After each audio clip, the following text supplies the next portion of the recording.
오늘 바울의 순종과 그의 메시지에 대한 반응을 봅니다. 그래서 사도 바울이 아그리빠 왕에서 제5차 변론을 이제 시행하고 있습니다. 그래서 우리가 지난 시간에 사도 바울이 다메섹 길을 갈 때 다메섹 도상에서 부활하신 예수님을 만난 것을 우리가 보았습니다. 그리고 그 만난 예수님께서는 바울에게 사명을 주셨습니다. 어떤 사람은 하나님을 만났다고 간증하는데 일하는 것이 없어요. 그것은 잘 살펴봐야 됩니다. 하나님은 그냥 오시는 분이 아닙니다. 하나님께서는 우리에게 사명을 주시고, 사명을 주시면 당연히 그 사명을 감당할 수 있는 능력도 주시는 줄 믿으시기 바랍니다. 그래서 예수님께서 바울에게 나타나셔서 이방인의 사도로 그 일을 수행하라고 말씀하셨습니다. 바울처럼 예수님을 직접 만난 사람도 있고, 가벼운 것으로 우리 마음 가운데 나는 이렇게 살아야겠다는 꿈을 주는 경우가 있습니다. 그런 작은 비전도 하나님이 주시는 것입니다. 어마어마한 것만 그렇게 생각하면 안 돼요. 여러분, 큰 불도 불이고 작은 불도 모든 것을 살릴 수 있는 불입니다. 성냥개비 하나도 그건 어마어마한 힘이 있죠. 우리에게 성냥개비와 같은 그런 불을 마음에 예수님에 대한 사랑을 지폈다 할지라도 그것은 하나님이 임재하신 것이고, 하나님께서 우리를 사랑하신 것이고, 우리를 사용하시는 것임을 믿으시기 바랍니다. 그래서 주님께서 그 모든 뜻대로 집안에 큰 그릇이 있고 작은 그릇이 있고, 귀 쓰린 그릇도 있고 천이 쓰는 그릇도 있고, 온갖 것들이 다 있듯이 하나님께서 각양의 사람을 그 처소에 맞게 주님께서 부르셔서 주신 것입니다. 그러므로 자기 작은 일이라 해서 한 달란트 숨겨놓은 사람이 책망을 받은 것처럼, 아니 다른 사람은 5달란트 줬는데 이게 뭡니까? 나 이 일을 못합니다. 그 사람은 어리석은 것입니다.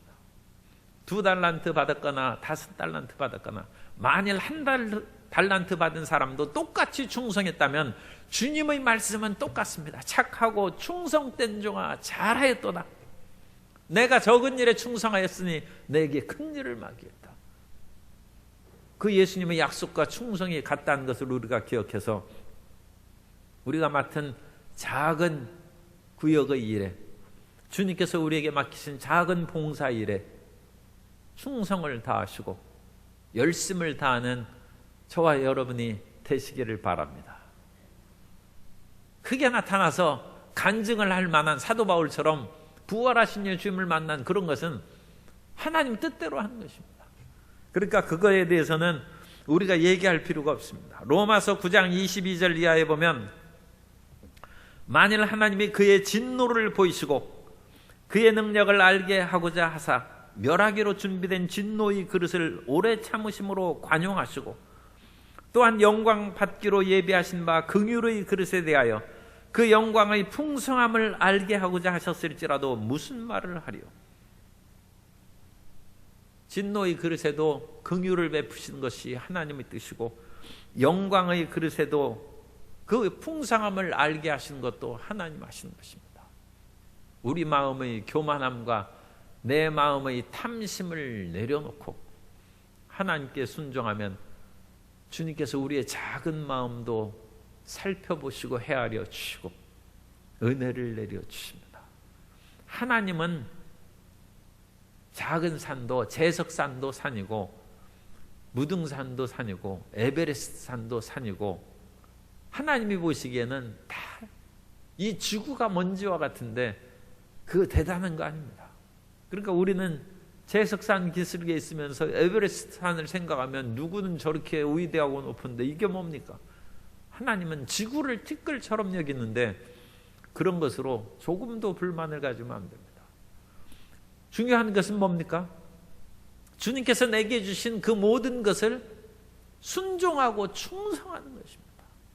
충성된 마음을 가진 성도 여러분 되시기를 예수님 이름으로 축원합니다. 19절부터 나오는 그것은 바울이 예수님을 만나고 그 모든 사명에 충성했다는 것입니다. 자기가 열심을 다했다는 것입니다. 그래서 아그리빠 왕이여, 그러므로 하늘에서 보이신 것을 내가 거스르지 아니하고, 하나님의 명예에 순종.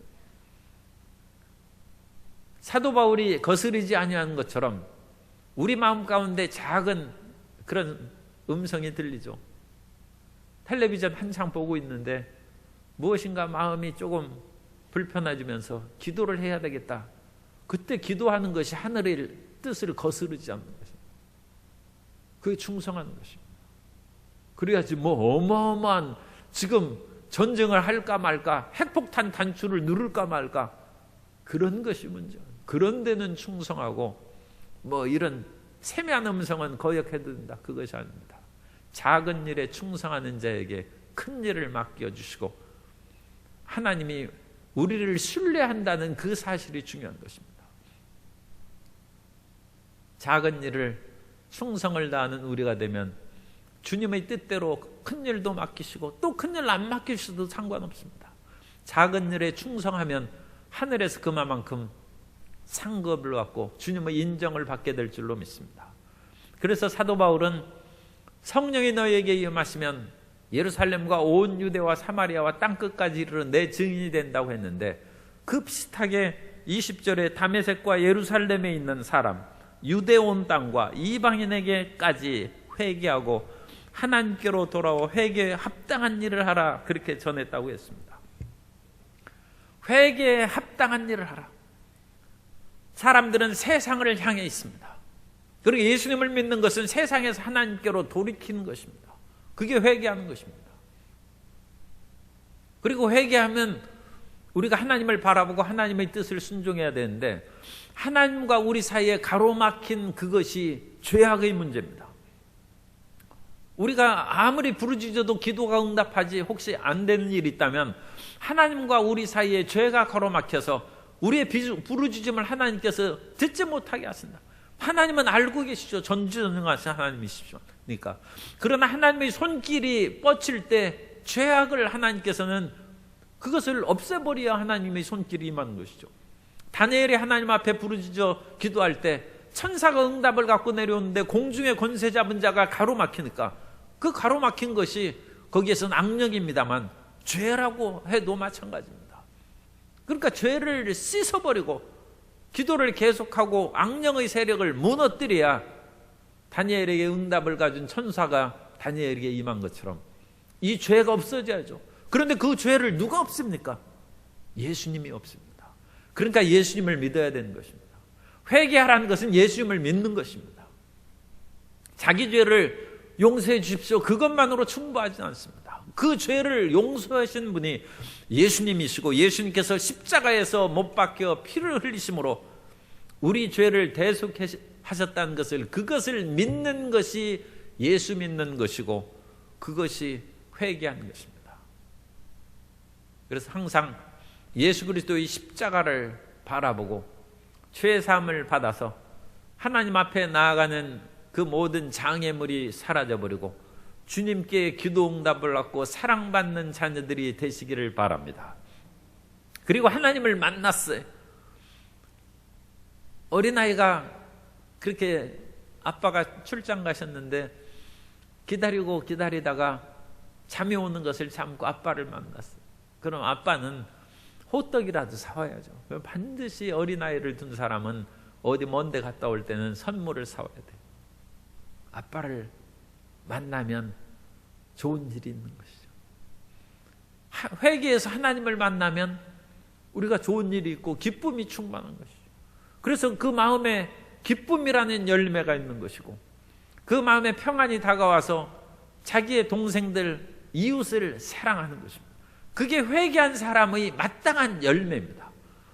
그러니까 회개가 제대로 됐다면 당연히 그 열매를 맺는 것이죠.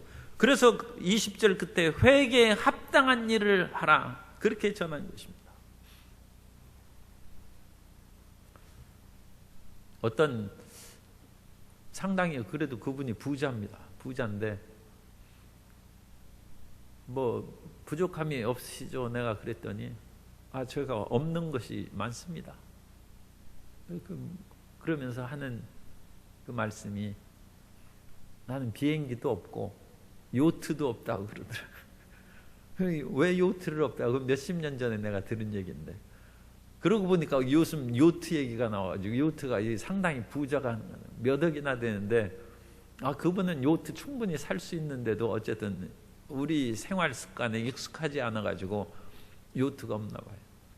우리는 여름 가면 그냥 뭐 바닷가에서 그냥 해수욕이나 하는 것으로 생각하지, 요트를 타고 바람을 가르면서 파도를 타고 쫙 가는 그 얼마나 멋있어요. 그죠?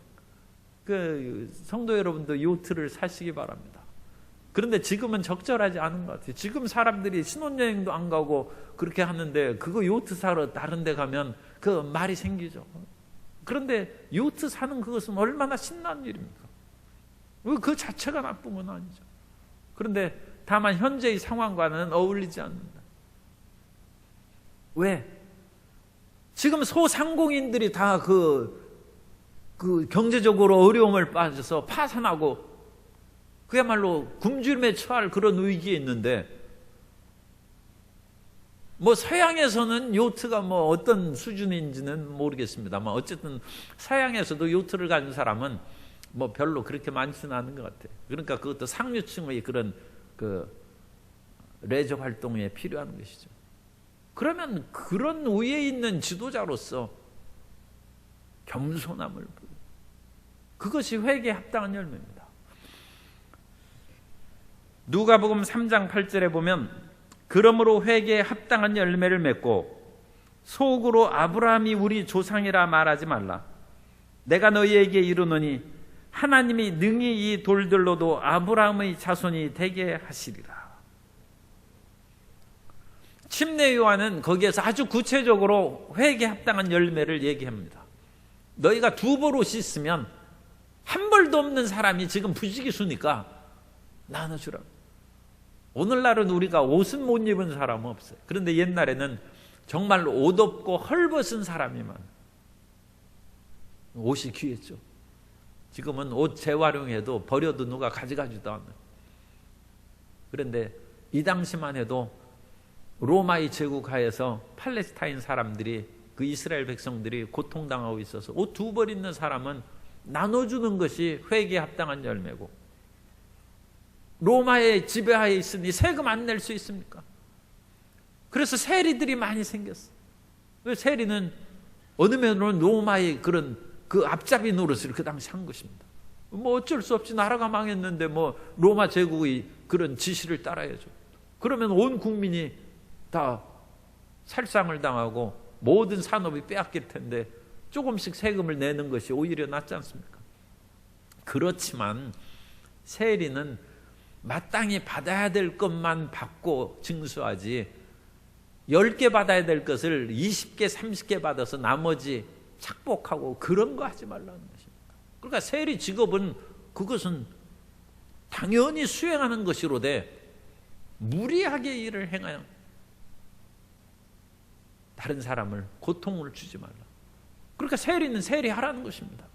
그 대신에 올바른 합리적인 세리가 되는 것이 회개하는 것이고, 군인도 로마의 군인으로, 아니 나라를 위해서 독립군이 돼야죠. 그 당시 독립군이 있었겠어요? 당연히 있죠. 젤로트라는 그런 열심당원은 자기 그 사람들이 이제 게릴라전을 했어요. 아니 로마하고 싸워가지고 이길 수 있는 군인이 어디 있어요?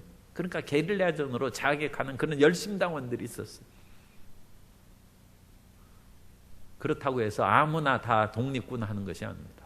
그러니까 당신들이 어쩔 수 없이 로마 치하에서 징집당해서 또 로마 군인의 그런 보조부대입니다. 그것은 정규군은 로마 그런 부대고, 이런 식민지의 그런 사람들에게는 보조부대를 세웠어요.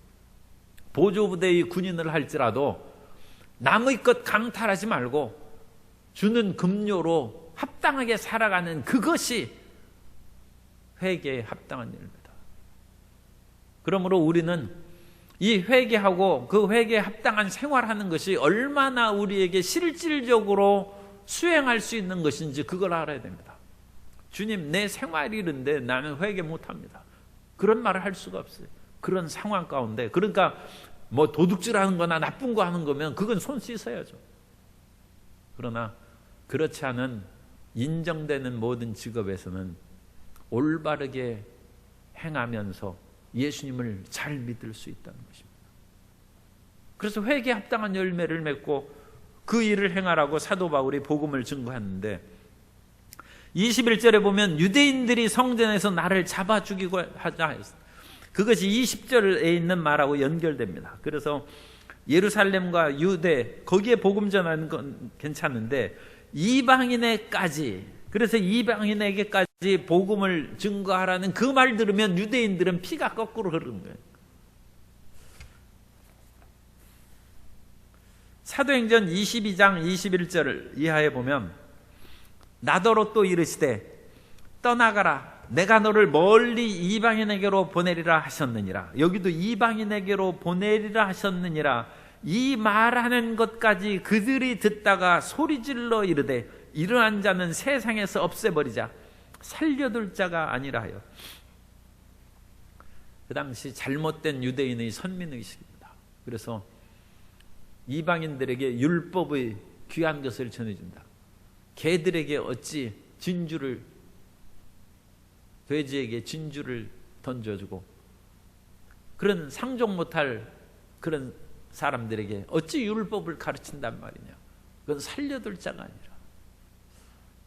그것이 이제 유대인들의 잘못된 선민의식이고 구약을 하나님께서 먼저 그들에게 주신 이유를 제대로 깨닫지 못한 유대인들의 잘못입니다.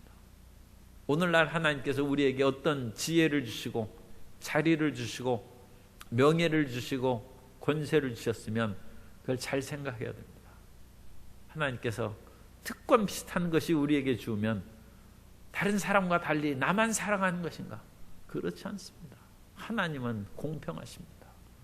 하나님께서 우리에게 특권을 주실 수 있는데 그 특권은 다른 사람을 보살피라고 그걸 주신 것입니다. 그래야지 사람을 무시하고 멸시하라고 특권을 주시겠어요? 하나님이 주셨다면 공의로우신 하나님이 그런 일을 하시겠습니까? 그러니까 우리가 하나님께로부터 많은 축복을 받았으면 그 축복은 아니 다른 사람도 똑같은데 왜 나만 주셨을까? 일하라는 것입니다. 하나님의 사랑을 전하라는 것입니다. 그 사명에 충성하고 헛된 유대인과 같은 선민의식에 빠지면 안 됩니다. 그래서 유대인이 이런 헛된 선민의식으로 이방인 얘기만 하면 아니 저런 나쁜 놈이 있나 그냥 죽이라는 것입니다. 그래서 사도 바울이 체포돼 가지고 여기까지 지금 끌려오고 재판받고 그러는데 아그리빠 왕과 베스도 가와 여기에 있는 모든 고관들에게 내가 얘기하지만 내가 증거하는 것은 선지자와 모세가 얘기한, 모세는 율법이죠. 그러니까 선지자와 율법, 선지자와 율법은 구약 성경을 지금 상징하는 대표적인 용어입니다. 그러니까 그 당시에는 구약 성경밖에 없었죠. 그러나 내가 잘못한 것이 하나도 없습니다. 나는 우리가 조상 대대로 믿고 따라온 성경대로 내가 증거한 것이고 다른 것을 증거하는 것이 아니다. 그러면 선지자와 모세가 얘기하는 가장 핵심적인 것은 뭡니까? 그건 죽음과 부활입니다. 그것은 종교의, 기독교의 가장 핵심적인 것입니다. 전에도 썬다싱이 영국에서 복음을 전할 때 당신은 힌두교도의 그런 사람으로 태어나서 어찌 예수님을 믿게 되었습니까? 기독교가 힌두교와 다른 차이가 어디에 있습니까? 그때 썬다싱은 부활에 있다고 했습니다. 기독교의 핵심은 죽어도 산다는 것입니다. 오늘날 예수님을 믿으면서 정말 죽는 것처럼 인생을 살아가는 사람은 그건 크게 잘못된 것입니다. 기독교의 가장 위대한 것은 우리는 죽어도 다시 산다. 그래서 선지자와 율법에서 가장 강조하는 것은 죽을 수밖에 없는 우리가 다시 살아날 길이 열릴 것이고 그 위대한 일을 행하는 메시아가 온다는 것. 그럼 메시아가 와가지고 이 땅을 잘 먹고 잘 살게 해준다. 유대인은 그것만 생각하고 있어요. 이 세상에서 잘 먹고 잘 사는 것은 그 여러 명 있어요. 돈이 뭐 수십 조씩 있는 그런 사람들은 아무 상관없이 잘 먹고, 그건 평생 마음대로 몇 억씩, 하루에 몇 억씩 써도 못 쓰는 돈입니다. 성도 여러분, 하루에 몇 억 쓸 수 있겠어요? 내가 돈이 있어 보지 않아서 모르겠습니다만 아마 하루에 1,000만 원도 쓰기 어려울 거예요. 매일매일 1,000만 원씩 쓰려면 그거 쉽지 않을 겁니다. 이미 요트도 샀고 비행기도 다 샀는데 더 살 게 뭐 있어요? 그죠? 돈 쓸 데 없어요.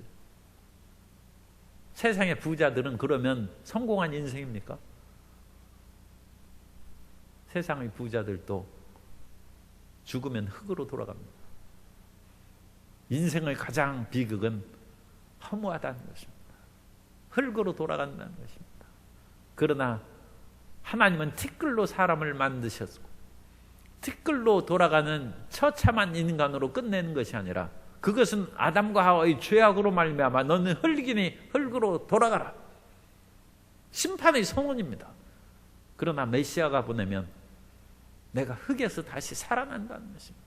티끌에서 사람들이 일어난다는 것입니다. 이 티끌은 사람이에요. 죽은 사람입니다. 죽은 사람이 다시 살아난다. 그리고 그 죽은 데서 다시 살아나는 그 위대한 역사를 예수님이 오셔서, 하나님의 아들이 오셔서 십자가에 못 박혀 죽었다가 다시 살아난 그것을 내가 증거했는데, 그것이 내가 무슨 죄입니까? 사도 바울이 지금 그것입니다.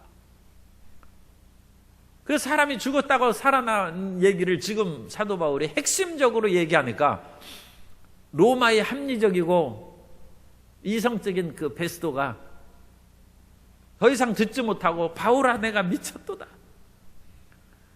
천국을 얘기하고 죽어도 다시 산다는 얘기를, 그러니까 그것도 우리가 사람들을 봐가면서 잘 살펴보면서 얘기해야 돼요.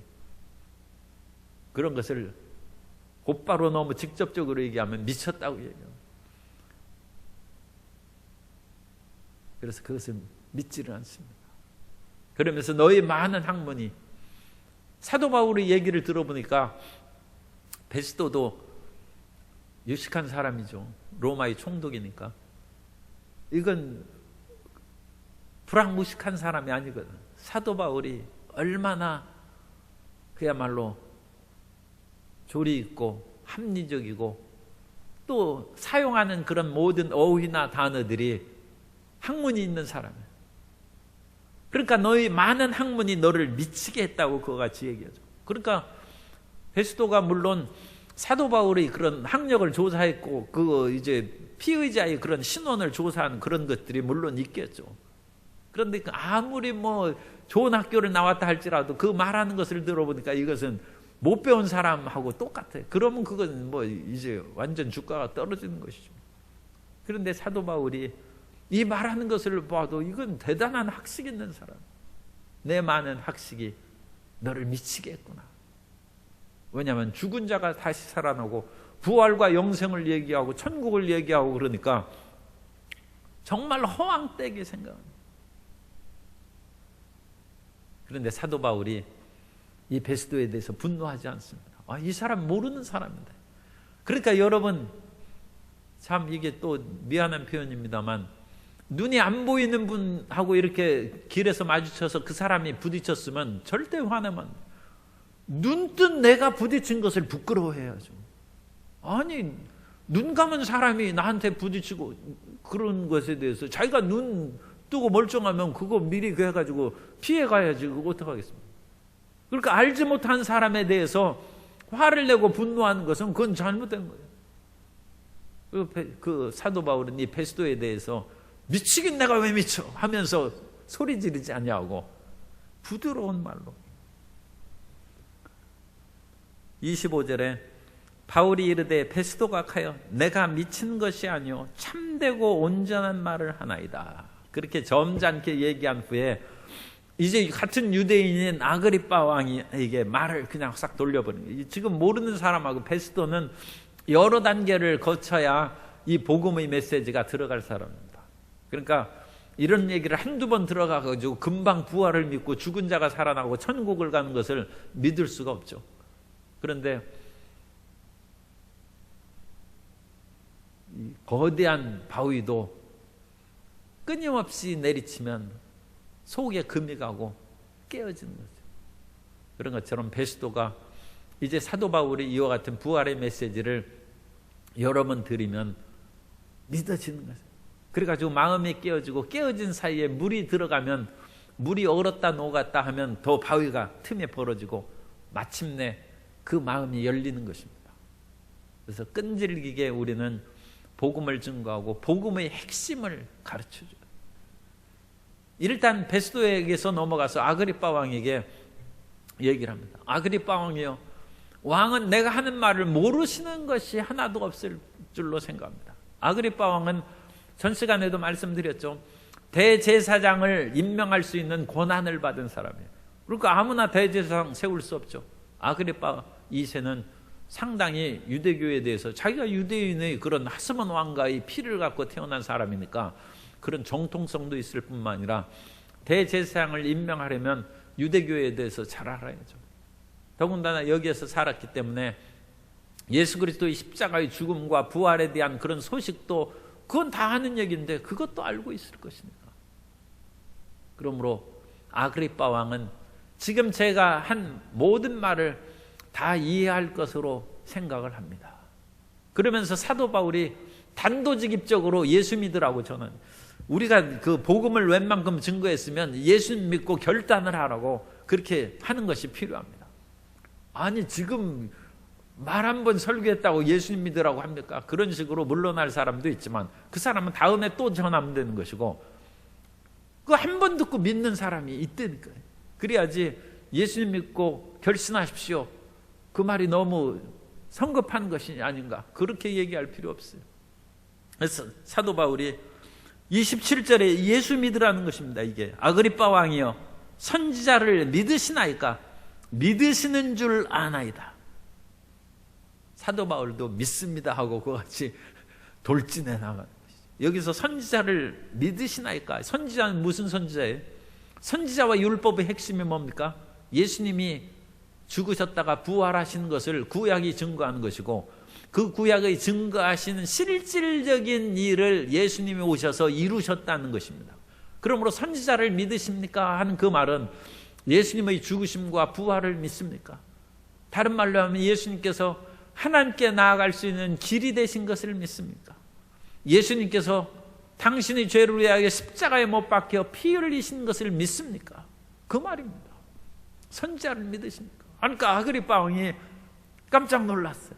이 왕 앞에 이와 같이 선지자를 믿느냐고 지금 믿으신 줄 아나이다 하고 담담하게 얘기할 사람이 이제껏 누가 있겠습니까?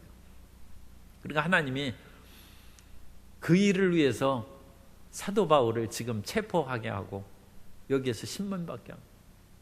그런데 사도 바울은 조금도 그 권력에 아부하거나 비굴한 태도를 보이지 않냐고, 이 왕 화나가지고 벌컥 화를 내서 저런 나쁜 놈 당장 그 매질을 하라 그러면 아주 곤란해지죠. 그런데 사도 바울이 두려움이 없어요. 그리스도 예수의 복음을 증거할 때는 그런 담대함을 가져야 됩니다. 믿으신 줄 내가 믿습니다. 그러지 아그리빠 왕이 대답은 할 수 없고, 내가 적은 말로 나를 권하여 그리스도인이 되게 한다.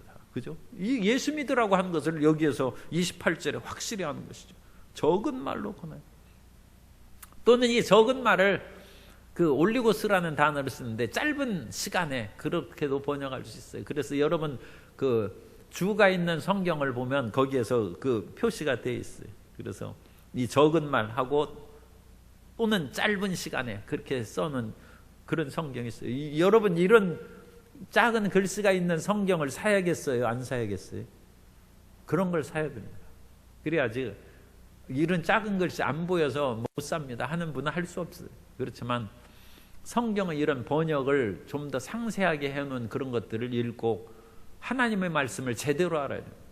자기 생각대로 아는 것은 그건 자기 생각으로 성경을 읽는 것이고, 그러면 우리 생각이 안 바뀝니다. 하나님의 생각으로 우리 마음을 바꾸도록 성경을 읽어야 됩니다. 그러니까 이런 것이 있는 것을 성경을 찾아야 돼요. 그래서 내가 적은 말로 나를 권하여 그리스도인이 되게 하려 하는도다. 그러자 사도 바울이 더 강하게 얘기합니다. 말이 적으나 많으나 당신뿐만 아니라 오늘 내 말을 듣는 모든 사람도 다 이렇게 결박된 것 외에는 나와 같이 되기를 하나님께 원하나이다. 이게 크리스찬의 자부심이요 긍지입니다. 우리는 지금 사도 바울이 쇠사슬에 묶여 있어요. 그런데 사도 바울이 거기에서 손을 들어서 이 쇠사슬을 묶인 것 외에는 다 나와 같이 예수님 믿고 구원받고 영원한 천국의 나라에 들어갈 수 있는 특권을 받기를 원한다.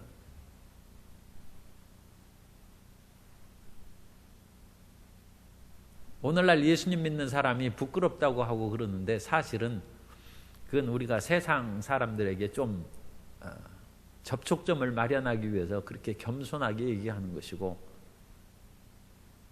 예수님을 믿는 이것만큼 위대하고 자랑스러운 것은 세상에 없습니다. 그거에 대한 그런 긍지를 가져야 돼요. 지금 사도 바울이 돈이 있습니까? 권력이 있습니까? 지금 아그리파 왕과 버니게가 위험 있는 그런 복장으로 자리에 앉아 있고, 거기에 있는 고관들도 오늘날로 얘기하면 천부장이나 그런 고관들은 훈장을 온 가슴에 가득 달았어요. 왜냐하면 왕이 화려한 성장으로 딱 나타날 때는 그 밑에 있는 부하들이나 장군들도 자기의 최대한의 그런 모든 그 자랑스러운 훈장 받은 것을 입고 나오는 것이 그게 예입니다. 그래서 그것이 왕을 빛내주는 것이죠. 그러니까 모든 사람들이 그렇게 세상의 권력과 재물과 온갖 좋은 것으로 화려하게 빛나고 있는데, 사도 바울은 죄인으로 서 있고, 사도 바울은 키도 작았다고 그래요. 안짱다리에다가 대머리에다가 코는 네브리코고 눈은 충혈되고 얼굴이 별로 잘생기지 못했어요. 작은 체구에 왜소하게 그렇게 서 있어요. 더군다나 쇠사슬에 묶여 얼마나 초라합니까? 그런데 그 사도 바울이 이 쇠사슬 묶인 것 외에는 나와 같이, 당신 예수님 없지 않느냐? 당신들이 아무리 온갖 것으로 치장하고 권력을 가지고 앉아있지만 속에 예수님이 안 계시지 않느냐? 나와 같이 예수 믿는 사람 되라는 것이죠. 그런 위대한 긍지와 자부심을 가진 크리스찬 되시기를 예수님 이름으로 축원합니다. 그러면 우리가 사도 바울의 입장에 서면 사도 바울의 인생이 어떻게 박복합니까? 어찌 그런 주인공을 하고 싶습니까? 아니면 그냥 나는 그냥 아그리파 왕 옆에 앉아있는 그런 고관으로 그냥 예수님 믿고 조용히 살고 싶습니까? 사도 바울이 주인공이죠. 여러분, 주인공은 고생을 하게 돼 있어요. 옛날에 드라마를 보니까 탤런트 최수종 씨가 그 드라마에서 그 주인공은 아주 말 타고 위험한 계곡을 또 다니고 그래야 되나 봐요. 그래서 그 말 타고 그 연습하다가 최수종 씨가 그 말에서 떨어져 가지고 이 빗장 쇄골이 부러졌다는 거예요. 그런 그 뉴스를 보고 내가 깜짝 놀랐어요. 다른 사람 같으면 그거 말 타가지고 위험하게 그 위험한 장소를 손살같이 달리고 그거 목숨을 거는 것이죠. 그건 주인공이니까 하는 거예요. 주인공이니까. 드라마에서는 주인공 하고 싶고 세상 일에서는 편하게 그냥 즐기면서 아무 위험도 없고 그렇게 살고 싶습니까? 그건 주인공 아니죠. 그것은 어느 연극이나 무슨 드라마에서 그건 주변 인물의 엑스트라에 불과한 거예요. 엑스트라 막 그렇게 편하게 하고, 물론 엑스트라도 죽는 엑스트라도 있고 그렇습니다만 주인공은 모든 시련을 겪어가지고 거기에서 살아나와야죠. 성도 여러분이 지금 아프고 고난당하고 사업의 어려움을 당하고 그러면 하나님이 계획하신 그 섭리에 있어서 주인공이에요. 여러분이 주인공이기 때문에 그렇습니다. 작은 그런 일일지라도 하나님은 엑스트라는 그렇게 크게 힘들게 하지 않습니다. 그러므로 주인공이라는 자부심을 가지고 내가 어떤 모진 시련과 어려움을 겪을지라도 내 안에 예수님이 계시다는 것을, 그것만 믿고 예수님이 계시는 것을 그걸 확신하면 두려워 마시기 바랍니다. 지금 성공의 길을 걸어가는 것이고 주님께서 우리에게 가라는 길을 올바르게 가는 것입니다. 지금 눈앞에 보이는 걱정, 근심, 온갖 그런 것들은 그거 문제될 것도 없어요. 사도 바울이 지금 쇠사슬에 묶인 것이 그거 마찬가지예요. 속에 예수님을 담대히 증거할 수 있느냐 없느냐, 그것이 핵심입니다. 그런 결코 굴하지 아니하고 움츠려들지 않고 담대하고 힘차게 살아나가는, 예수님 믿는 한 가지만으로도 세상을 다 삼킬 만한 포부와 자부심을 갖고 살아가는 성도 여러분 되시기를 예수님 이름으로 축원합니다.